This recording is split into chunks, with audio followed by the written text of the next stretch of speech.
Case binding is a common type of hardcover for books. The pages are arranged in signatures and glued together in a text block.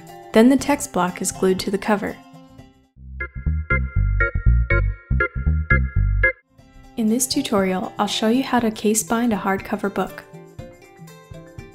Here's a list of materials and tools I'll be using.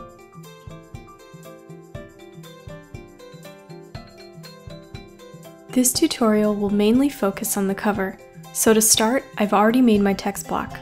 If you don't know how to make a text block, check out this video here. I'll also include a link to this video in the About section below.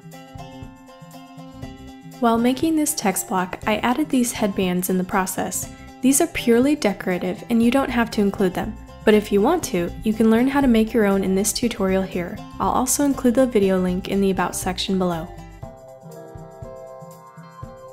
First, I'm going to cut the board. The size of the board will depend on the size of the text block. To learn more about board for bookbinding, check out this video here. You can also find the link in the About section below.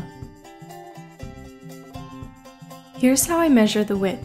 If you do add on headbands to your book, be sure to take this measurement starting from the headbands because their thickness will add on a little width. Measure the width of the text block. Now subtract 1/4 of an inch from the width. This is for the area by the spine. Then add 1/8 of an inch for the cover to hang over.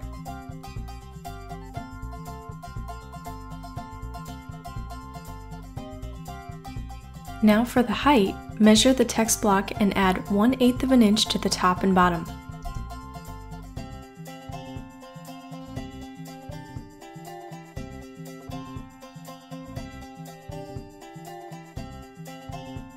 Mark the measurements out on the board twice. For the spine, trace the text block spine on the board. That will be the width. The height will be the same as the cover board. Now cut out all the board pieces.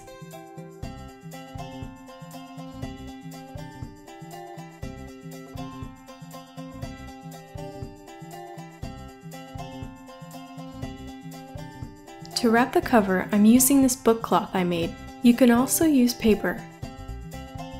To learn how to make your own book cloth, check out this tutorial. You can also find the link in the About section below. To start, glue on one board with PVA glue.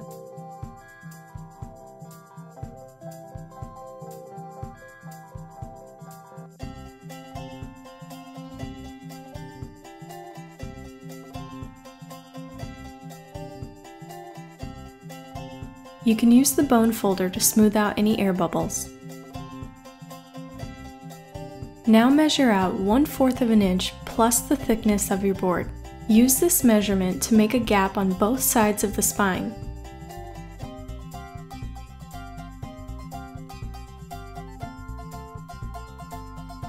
And glue on the rest of the board.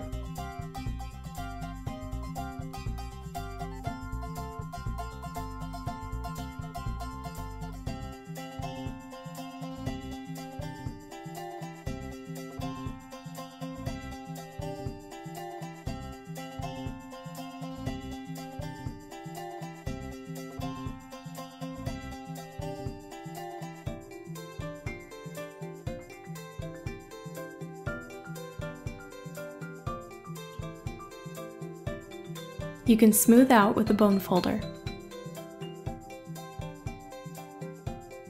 Add some weight to the cover and let it dry.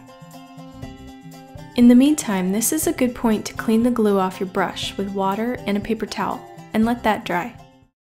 After the cover is dry, cut the excess cover material off to a little less than 1 inch.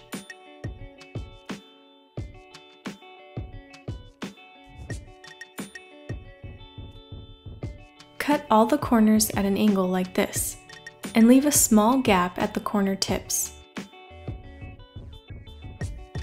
Now glue on one flap at a time. You can put a piece of scrap paper down in case the glue gets messy.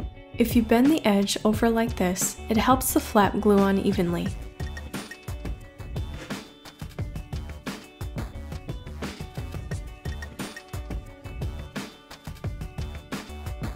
Pinch over those little gaps on the tips as you go from one flap to the other.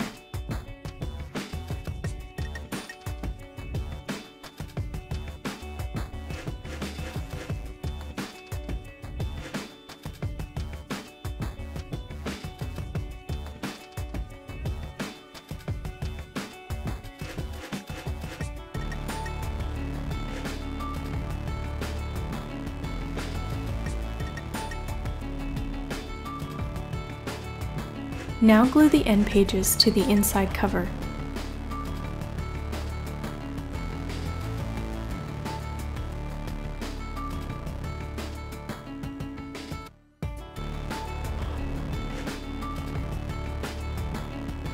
Position the text block to where the end pages will have an 1/8 of an inch border of the cover around it.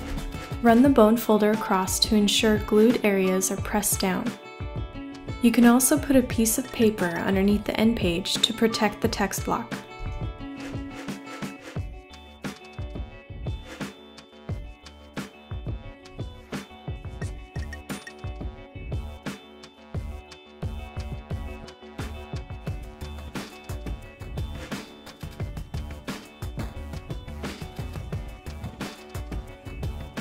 Since the glue warps the cover, I'm going to put it in a book press so it'll dry straight and flat. You can also use weights. Once it's dry, your book is finished. Knowing how to wrap your own hardcover book gives you so many more cover design options to choose from, whether it be fabric or paper. I hope you found this tutorial helpful. If you don't nail this on your first try, don't worry. It may take some practice books, but you'll get the hang of it. Feel free to like, share, or leave your comments. For more information on this project, see the About section below. For more tutorials, be sure to subscribe and check out my channel. To learn how to make the book press I used, check out the video on the left. For another hardcover tutorial, check out the video to the right. You can find more sea lemon on the links listed below.